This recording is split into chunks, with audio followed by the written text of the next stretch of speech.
Bonjour à vous tous et aux autres aussi pour une vidéo pleine de bonne humeur. Les gilets jaunes sont pleins aux as.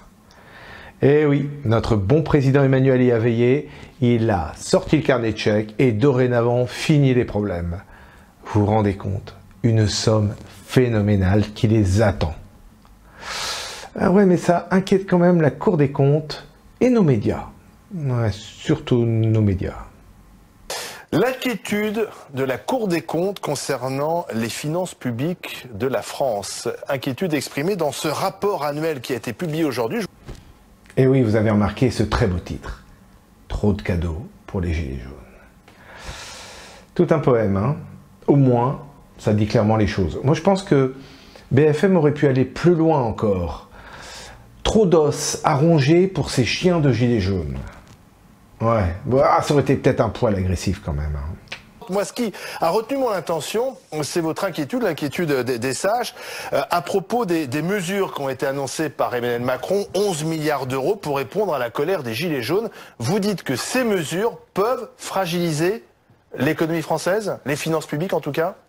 L'économie française, non. Ah non en fait. Ah, le président de la Cour des comptes n'est pas d'accord. Hein. Ce que nous constatons, c'est la fragilité du redressement si, finalement si. De nos comptes publics, puisque d'après les chiffres du gouvernement, le déficit de nos comptes publics devrait être en 2018 du même ordre qu'en 2017. Alors, si j'ai bien compris, la situation n'est pas grave, juste on pense qu'elle sera moins bonne que ce qu'elle aurait dû être. Pas vraiment de quoi s'alarmer, quoi. Pourtant, BFM, ils ont l'air fébriles hein, sur ce coup-là.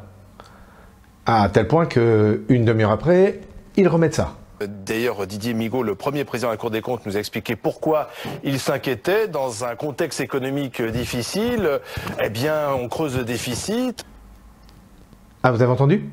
Là, le déficit se creuse. Il y a une demi-heure. D'après les chiffres du gouvernement, le déficit de nos comptes publics devrait être en 2018 du même ordre qu'en 2017. On n'a pas la même manière d'interpréter les mots. Hein. Mais eux, c'est des journalistes, ils doivent savoir. La dette française est toujours plus forte et on ne voit pas tellement les perspectives de réduction de dépenses publiques. Alors la question est posée, trop de cadeaux pour les gilets jaunes? Bon, de toute façon, on le sait, nos médias ne sont pas partis pris. Donc la preuve, il y a Geoffrin, notre grand copain Geoffrin, qui a un discours très à gauche. Si ça se trouve, paradoxalement, ça va servir le gouvernement, parce que le gouvernement n'essaye jamais, ou en tout cas ne veut pas essayer, la relance par la consommation. Il faut toujours relancer par l'investissement et par le... Voilà, on a redonné du pouvoir d'achat aux Français, là. Justement, donc on redonne du pouvoir d'achat, si ça se trouve. Ça va marcher. À l'inverse de toutes les orthodoxies, ça va relancer un peu la consommation, les entreprises auront plus de débouchés, elles vont embaucher, et ça fera plus de cotisations sociales et plus d'impôts. Alors la Cour des comptes, c'est quand même leur métier de s'inquiéter. Ils sont là pour s'inquiéter de l'équilibre des finances publiques. On les écoute pas beaucoup d'ailleurs. Geoffrin, il ouvre une porte. Il ouvre une porte, mais alors Christophe Rameau, des économistes atterrés, lui, rentre dedans, complètement. Christophe Rameau, c'est vraiment un réquisitoire sévère? La Cour des comptes, depuis plusieurs années, ce sont les diafoirus de l'ultralibéralisme. C'est le dogmatisme ultralibéral. Alors du coup, moi je me suis dit, ça serait peut-être bien d'aller voir hein, sur le site de la Cour des comptes, qui sont ces présidents qui donnent le ton. Alors en fait, ils sortent tous des grandes écoles. HEC, l'ENA quasiment tous, Centrale. Il y en a une qui a une trajectoire à peu près, entre guillemets, plus normale, plus sur le terrain. Sinon, tous sont des gens de bureau. Est-ce que ça empêche d'être sur le terrain un petit peu, puisque en fait, quand ils en sortent, ils rencontrent des gens qui sont de leur milieu. Et ce sont des spécialistes qui travaillent avec des chiffres qui ne veulent plus rien dire. Qu'on peut respecter, qui sont certainement vrais, mais qui n'ont plus de réalité sur le terrain. La preuve, le président de la Cour des comptes, que nous venons de voir, s'était inquiété du coût de l'assurance chômage. Et donc quand un homme qui se dit socialiste s'inquiète de ça, Dans le sens où ça coûtait trop cher, bien évidemment. Voilà. On se dit que... voilà. Alors, les dossiers de la Cour des comptes, c'est quelque chose. Et alors, il y en a plein. Et ils sont longs. J'ai essayé, j'ai parcouru le premier. Et très vite, je suis tombé sur la partie qui concerne l'argent donné aux Gilets jaunes. Enfin, donné aux Gilets jaunes. Rien que ça, c'est faux, mais bon, vous m'avez compris. Et donc, en fait, en 5 minutes, on tombe là-dessus. Et on s'arrête. On se dit, ben voilà, on a de quoi faire des débats. On va pas faire des débats sur tout le reste. C'est long, il va falloir comprendre. Et puis, il va falloir expliquer. Et comme les gens sont des crétins, ils vont rien comprendre. Et nos audiences vont tomber. Et les pubs vont partir. Mais quel malheur! Je me suis posé la question sur combien coûte la Cour des comptes. Parce que la Cour des comptes, c'est quand même un beau budget. Et sur ce beau budget, 190 millions vont pour les salaires. Alors si vous partez du principe qu'ils doivent bien gagner leur vie, 3 fois le SMIC, eh ben, ils peuvent être nombreux, beaucoup plus nombreux que ce qu'ils sont. Tant mieux, ils gagnent bien leur vie. Par contre, que du coup, ils passent leur temps à pointer du doigt les gens qu'ils pourraient virer ou bien dont on pourrait se passer pour faire des économies, ça coince un peu aux entournures. Enfin, bon. D'autant plus que Laurent ne connaît pas l'issue encore de ce grand débat, sans doute de nouvelles mesures, peut-être de mesures coûteuses. C'est bien possible, oui, oui, c'est une crise. Le gouvernement lui-même, d'ailleurs, l'a dit, il a reconnu, c'est une crise sociale majeure. Et là, il a promis 10 à 11 milliards. Il a promis 10 à 11 milliards suite à la crise des Gilets jaunes, donc pour relancer pouvoir d'achat, etc. On a les moyens de trouver ces 10 à 11 milliards, Christophe Ramot? Ce qui oublie de dire Étienne Lefebvre et la Cour des comptes avec, c'est que si le déficit va passer au-dessus de la barre des 3%, c'est pas d'abord à cause des 11 milliards. Les 11 milliards qu'ont arraché les Gilets jaunes, même si sur les modalités c'est critiquable, mais enfin ça fait des gains de pouvoir d'achat. Et ces gains de pouvoir d'achat, la Cour des comptes elle-même, elle est obligée de reconnaître, mais en fait c'est que ça va avoir des effets positifs sur la croissance. Parce pour l'instant, on voit pas où... Si.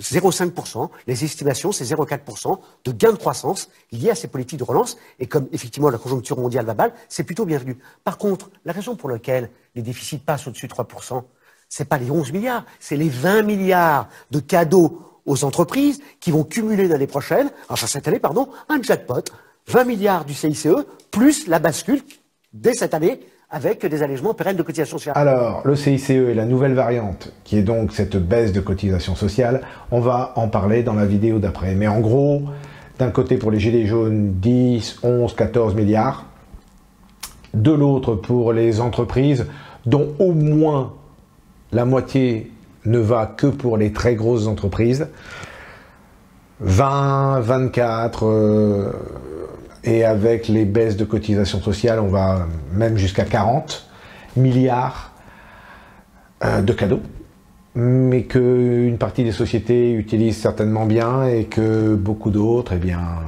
mettent de côté pour leur petite poche.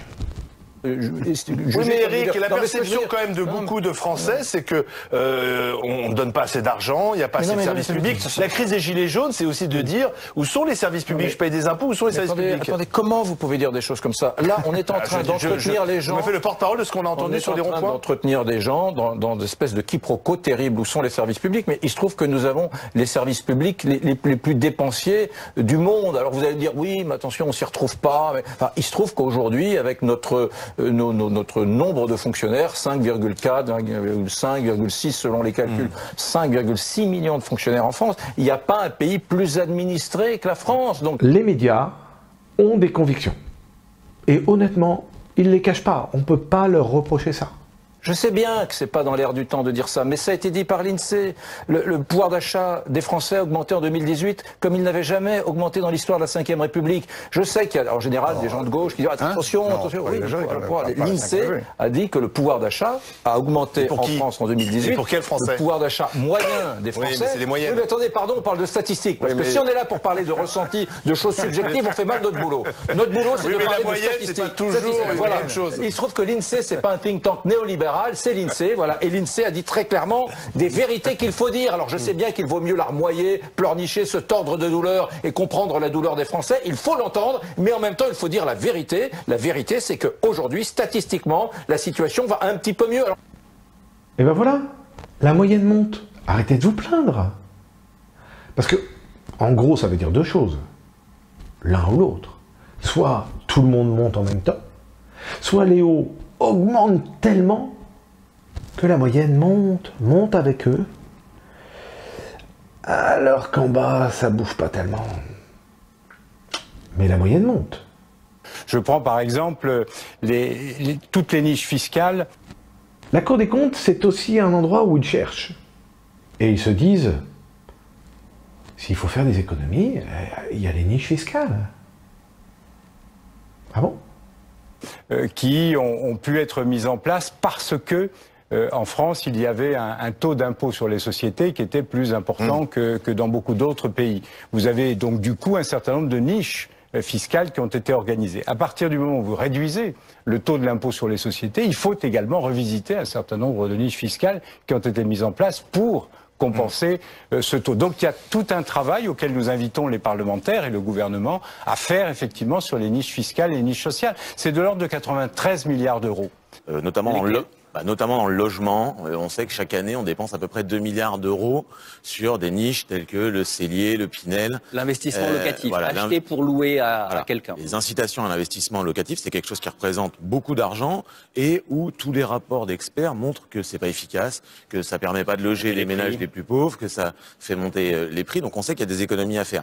Clairement, l'État a encore des moyens de trouver de l'argent. C'est une question de choix. On termine avec un débat, France 2, avec des gens bien terre à terre. Oh, on ne parle pas. Non, juste, où est-ce qu'il y a de l'argent? Où est-ce qu'on peut aller chercher? Et la réalité du terrain. Avec Monsieur Olivier, qui s'y connaît pas mal. Le président des riches a fait des cadeaux en supprimant l'ISF pour soi-disant que les riches le réinvestissent dans l'emploi et dans l'économie réelle. Mais comme et ça, vous n'y croyez pas? Ah, pas du tout, parce qu'il n'y a même pas de contrôle. Il n'y a pas de contrôle, il n'y a aucune condition. Il l'a fait pour le CICE, 15 milliards d'euros par an, il n'y a pas de contrôle et les emplois ne sont pas venus. Ça a été pareil pour le pacte de responsabilité, c'est autour de 40 milliards d'euros qui manquent chaque année dans les recettes fiscales de l'État.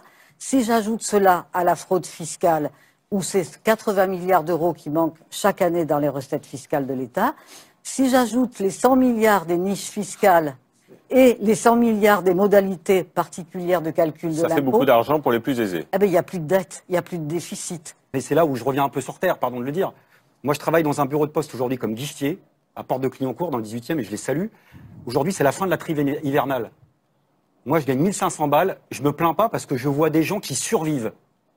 Voilà. Une autre manière un peu malhonnête de voir les choses. Donc n'hésitez pas, vous savez quoi faire, je le répète pas, c'est dans toutes les vidéos de YouTube, et tout ce que j'ai mis en avant, vous le retrouverez sans problème. Il va falloir faire un petit peu de recherche, faut pas hésiter.